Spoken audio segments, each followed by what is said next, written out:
नमस्कार दोस्तों, मेरा नाम है भानचंद्र और ब्रह्मांड सिद्धास्त्र में आप सभी का स्वागत है।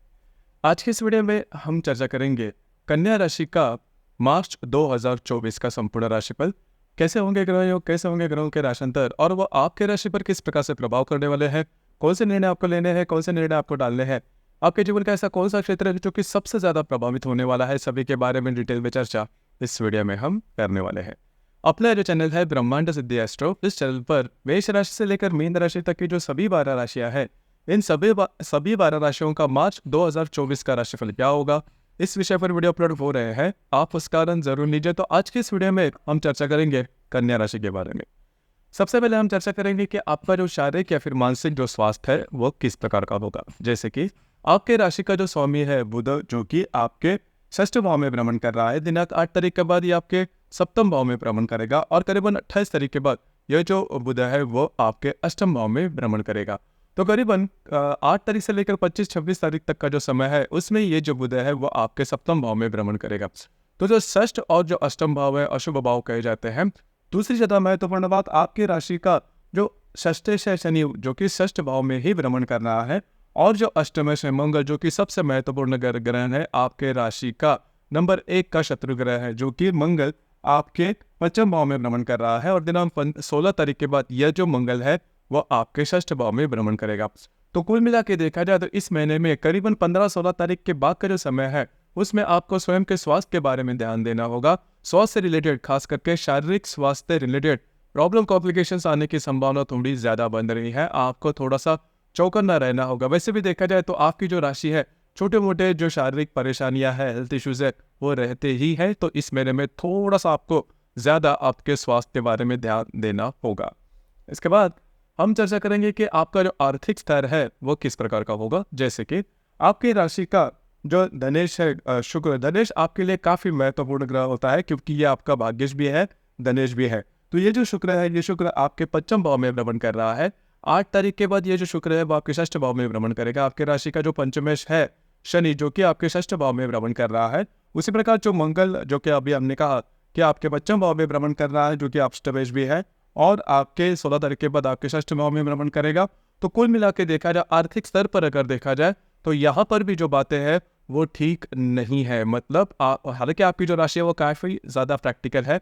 पैसे किस तरह से अर्न करने हैं, किस तरह से इन्वेस्ट करने हैं, इसके बारे में आपकी जो मालूमात होती है, आपकी जो गणित होते हैं वो काफ़ी परफेक्ट होते हैं। लेकिन इस महीने में जो बातें हैं वो थोड़ा सा जैसे आप चाहते हो इस प्रकार के होने की संभावना काफ़ी कम दिखाई दे रहे हैं। अब यहाँ पर जैसे आप देख सकते हो काफ़ी ज़्यादा ग्रह जो है वो आपके षष्ठ भाव में भ्रमण कर रहे हैं। जो षष्ठ भाव है वो रोग, शत्रु और मावा के घर का कारक होता है। तो रोग और शत्रु का घर होने के कारण अशुभ फलदायी भाव माना जाता है। और यहाँ पर ही काफ़ी ज़्यादा ग्रह आप देख सकते हैं, जैसे कि मंगल, शुक्र, बुध, रवि, शनि, बहुत सारे जो ग्रह है वो आपके षष्ठ भाव में भ्रमण कर रहे हैं। हालांकि एक आध महीने के बाद काफी ज्यादा जो ग्रह है वो आपके सप्तम भाव में भी जाएंगे। लेकिन इस महीने में, मतलब मार्च महीने में, आपको सबसे इम्पोर्टेंट आपको आपका जो शारीरिक स्वास्थ्य है और जो आपका मानसिक स्वास्थ्य है उस पर थोड़ा ध्यान देना होगा। स्ट्रेस टेंशन आपको ज्यादा आ सकता है। हालांकि ये जो बातें हैं सिर्फ इसी महीने तक रहेगी, तो थोड़ा सा आपको पेशेंस से काम लेना होगा।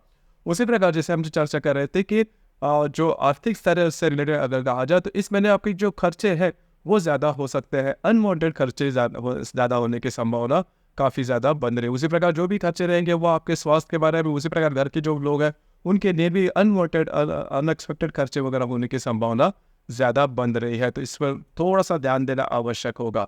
उसी प्रकार इसके बाद हम चर्चा करेंगे कि आपका घर का जो सुख है वो किस प्रकार का होगा। जैसे कि आपके राशि का जो चतुर्थेश है गुरु, जो कि आपके षष्ठ व अष्टम भाव में भ्रमण कर रहा है। अब यहाँ पर 2-3 बातें हैं। घर का जो माहौल है वो ठीक नहीं रहेगा। हालांकि पिछले 2-3 महीने की अगर तुलना करते हो तो उसमें काफ़ी ज़्यादा सुधार देखा जाएगा, लेकिन पूर्णतः सुधार जिसे हम कहते हैं वो होने की संभावना थोड़ी कम दिखाई दे रही है। घर के जो लोग हैं उनके साथ आपकी जो इंटरेक्शन है वो भी ठीक नहीं चलेगी। बस आपको इसी के ऊपर थोड़ा सा ध्यान देना होगा। घर के जो लोग हैं उनके साथ आपकी जो इंटरेक्शन है वो ठीक नहीं रहेगी, तो छोटी मोटी बातों को लेकर तकर रहेगी। उसी प्रकार लव लाइफ के बारे में अगर कहा जाए तो आपके राशि का जो पंचमेश है शनि, जो कि आपके षष्ठ भाव में भ्रमण कर रहा है, मार्गस्थ है, तो लव लाइफ जो है वो भी ठीक रहने की संभावना थोड़ी सी कम दिखाई दे रही है। हालांकि पिछले 3-4 महीने की अगर तुलना करें तो उसी प्रकार की जो बातें हैं वो इस महीने में हो सकती है। तो इस पर थोड़ा सा मतलब ज्यादा कोई प्रॉब्लम आपको दिखाई नहीं देगी। उसी प्रकार जो कन्या राशि की गर्भवती महिला है उन्होंने खुद के स्वास्थ्य के बारे में इस महीने में ध्यान देना बहुत ही ज़्यादा आवश्यक होगा। स्वास्थ्य से रिलेटेड प्रॉब्लम कॉम्प्लिकेशन थोड़े से बढ़ सकते हैं।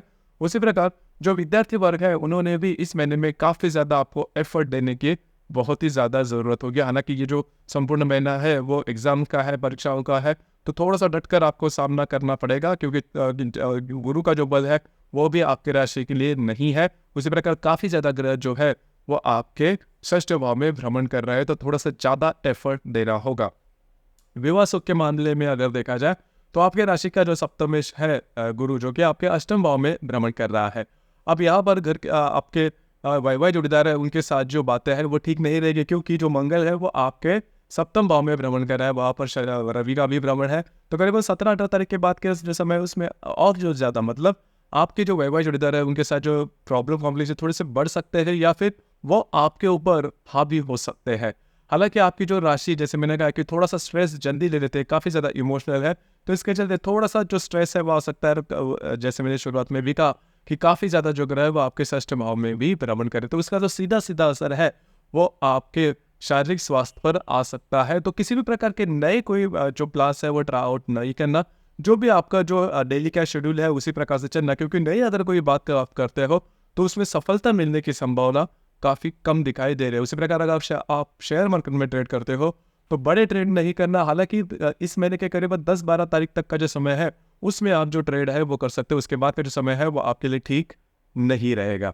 उसी प्रकार जो भी आपका कार्य क्षेत्र है उससे रिलेटेड अगर कहा जाए तो आपके राशि का जो दशमेश है बुध, जो कि आपके षष्ठ भाव में भ्रमण कर रहा है, 8 तारीख के बाद ये आपके सप्तम भाव में भ्रमण करेगा, और 26 तारीख के बाद ये जो बुध है वो आपके अष्टम भाव में भ्रमण करेगा। तो जो भी आपका कार्य क्षेत्र है उससे रिलेटेड कोई नए प्रयोग या फिर नया ट्राई नहीं करना, उसमें आपके जो अंदाज है वो चूकने की संभावना काफ़ी ज़्यादा बन रही है। तो ध्यान रखिए। उसी प्रकार जहाँ पर आप काम करते हो, नौकरी करते हो या फिर व्यवसाय करते हो, वहाँ पर आपके कॉन्फिडेंशियल स्पॉइल होने या फिर आपके जो वरिष्ठ है उनके साथ छोटी मोटी बातों को लेकर तकरार होना, इस प्रकार की जो बातें हैं वो होने की संभावना काफ़ी ज़्यादा बन रही है। तो मोटे तौर पर अगर देखा जाए तो इस संपूर्ण महीने में आपको मौनम सर्वार्थ साधनम इस प्रकार से आपको बिहेव करना होगा। किसी भी प्रकार के नई चीज़ों में नहीं जाना, विवादों में बिल्कुल भी नहीं जाना, आपके हार सुनिश्चित है। तो ध्यान रखिए, जो भी बातें हैं उसी प्रकार से चलते रहिए। आपको जो गुरु है वो आपके लिए करीबन मई से आपके लिए काफ़ी ज़्यादा फेवर करेगा। तो पिछले करीबन 8-10 महीने में भी आपने देखा होगा कि जो बातें हैं जैसे आप चाहते हो उस प्रकार से बिल्कुल भी नहीं हो रही है। इस महीने में जो बातें वो और ज़्यादा आपको प्रॉब्लम में ला सकती है। तो ध्यान रखिए, थोड़ा सा कॉशियस रहिए। एक आध महीने के बाद के बाद जो बातें हैं वो काफ़ी ज़्यादा नॉर्मलाइज होते हुए नजर आएंगे। अब हम चर्चा करेंगे ग्रह योगन के बारे में कि ग्रह योगन के जो परिणाम है वो किस प्रकार से आपको मिल सकते हैं। जैसे कि दिनांक 3 तारीख को हर्षल और शुक्र का केंद्र योग होने जा रहा है। हर्षल जो कि आपके अष्टम भाव में भ्रमण कर रहा है, उसके साथ जो शुक्र आपके पंचम भाव में भ्रमण करेगा, दोनों का केंद्र योग होने जा रहा है। अगर आप किसी के रिलेशनशिप में है तो वहां पर छोटी मोटी बातों को लेकर तकरार हो सकती है, प्रॉब्लम कॉम्प्लिकेशन आ सकते हैं। उसी प्रकार अगर आप शेयर मार्केट में ट्रेड करते हो तो बड़े ट्रेड इन दिनों में बिल्कुल भी नहीं लेना। 3 तारीख की ये जो योग है केंद्र योग होने जा रहा है। इसी प्रकार दिनांक 8 तारीख को नेपच्यून और बुध की युति भी होने जा रही है आपके सप्तम भाव में। अगर आप विवाहित हो तो आपकी जो वैवाहिक जोड़ीदार है उनके साथ छोटी मोटी बातों को लेकर तकरार हो सकती है। अब ये जो तकरार है थोड़ी सी बढ़ भी सकती है, हालांकि मिसअंडरस्टैंडिंग इसके लिए काफ़ी ज़्यादा महत्वपूर्ण होगी। तो इन चीज़ों पर थोड़ा सा ध्यान दीजिए। इसी प्रकार दिनांक 9 तारीख को हर्षल और मंगल का केंद्र योग होने जा रहा है। हर्षल जो कि आपके अष्टम भाव में भ्रमण कर रहा है और जो मंगल आपके पंचम भाव में भ्रमण कर रहा है, दोनों का केंद्र योग होने जा रहा है। अब यहाँ पर खास करके जो गर्भवती महिला है उन्होंने खुद के स्वास्थ्य के बारे में ध्यान देना आवश्यक है। स्वास्थ्य से रिलेटेड प्रॉब्लम कॉम्प्लिकेशंस छोटे मोटे आ सकते हैं, जो कि थोड़े बढ़ भी सकते हैं। तो आपको इन चीज़ों पर थोड़ा सा ध्यान देना होगा, थोड़ा सा सतर्क रहना होगा। किसी भी प्रकार के जो रिस्क फैक्टर है उससे थोड़ा सा दूर रहिए। इसी प्रकार दिनांक 17 तारीख को नेपच्यून और रवि की युति होने जा रही है आपके सप्तम भाव में। जो नेपच्यून है वो आपका व्ययश है और जो नेपच्यून रवि की युति है वो आपके सप्तम भाव में होने जा रही है। तो अगर आप विवाहित है तो आपकी जो वैवाहिक जोड़ीदार है उनके स्वास्थ्य के बारे में ध्यान देना होगा। स्वास्थ्य रिलेटेड ऐसी कोई समस्या सामने आ सकती है जिसका कारण पता नहीं चलेगा, जिसकी रीजनिंग नहीं होगी। तो थोड़ा सा इस प्रकार के किसी भी प्रकार की अगर कोई बात होती है तो थोड़ा सा आपको चौकन्ना रहना होगा। इसी प्रकार आप दोनों में किसी बातों को लेकर प्रॉब्लम आ सकते हैं और उसकी वजह भी मिसअंडरस्टैंडिंग हो सकती है। बस आपको इसी के ऊपर थोड़ा सा ध्यान देना होगा। उसी प्रकार दिनांक 19 तारीख को राहु और बुध की युति होने जा रही है। राहु जो कि आपके सप्तम भाव में भ्रमण कर रहा है, बुध जो कि आप ही के राशि का स्वामी है, आपका दशमेश भी है, दोनों की जो युति है वो आपके सप्तम भाव में होने जा रही है। थोड़ा सा चीटिंग, थोड़ा सा मिसअंडरस्टैंडिंग आपकी साइड से हो सकती है। और खास करके आप में और आपके जो वैवाहिक जोड़ीदार है, इनमें जो प्रॉब्लम आ रहे थे इसके पहले हमने जो डिस्कस किया, वो और ज़्यादा तने हुए दिखाई दे सकते हैं। तो थोड़ा सा इस पर कंट्रोल करना आवश्यक है। आपकी जो राशि है वो ट्रस्ट सामने वाले पर नहीं करती जल्दी से, और कई दफ़ा इसी का खामियाजा भी आपको भुगतना पड़ता है। उसी प्रकार के कुछ सिचुएशन इन दिनों में आप फील कर सकते हो। इसी प्रकार दिनांक 21 तारीख को शनि और शुक्र की युति भी होने जा रही है आपके षष्ठ भाव में। देखिए, शुक्र जैसे मैंने शुरुआत में कहा, यह आपका धनेश भी है, भाग्येश भी है, और जो शनि है यह आपका पंचमेश है और षष्ठेश है। दोनों की जो युति है वो अशुभ भाव में है। तो आपके जो पैसे हैं वो ज़्यादा खर्च हो सकते हैं, अनवांटेड खर्चे ज़्यादा हो सकते हैं।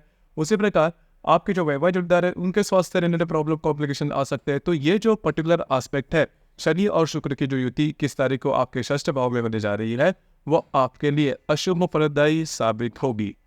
इसी प्रकार इस महीने की जो अमावस है वो 10 तारीख को है, वो आपके षष्ठ भाव में है, जो कि काफ़ी अशुभ फलदायी साबित होगी। षष्ठ भाव जैसे का कि रोग और शत्रु का है, तो आपको स्वयं के स्वास्थ्य के बारे में ध्यान देना होगा। उसी प्रकार आपके जहाँ पर आप काम करते हैं, नौकरी करते हैं या फिर व्यवसाय करते हैं, वहाँ पर के जो लोग होंगे उनके साथ भी आपकी जो इंटरेक्शन है वो उसमें काफ़ी ज़्यादा प्रॉब्लम आ सकते हैं। इसी प्रकार जो पूर्णिमा है वो दिनांक 25 तारीख को है, होली पूर्णिमा है। इन दिनों में थोड़ा सा स्वास्थ्य के बारे में ध्यान देना होगा। तो मोटे तौर पर अगर देखा जाए तो यह जो महीना है इसमें आपको थोड़ा सा शांति बरतनी होगी। किसी भी प्रकार के नए प्लान्स किसी भी क्षेत्र से रिलेटेड ट्राई आउट नहीं करना, क्योंकि हेल्थ और फाइनेंस से रिलेटेड जो प्रॉब्लम है वो इस महीने में आप ज़्यादा फील कर सकते हो। तो थोड़ा सा शांति से काम लेना, थोड़ा सा चौकन्ना रहना, थोड़ा सा अलर्ट रहना। हालांकि आपकी जो राशि है वो काफ़ी अलर्ट रहती है हमेशा, लेकिन इस महीने में थोड़े से डिसीव हो सकते हैं। जो बातें हैं वो आपके फेवर में नहीं है।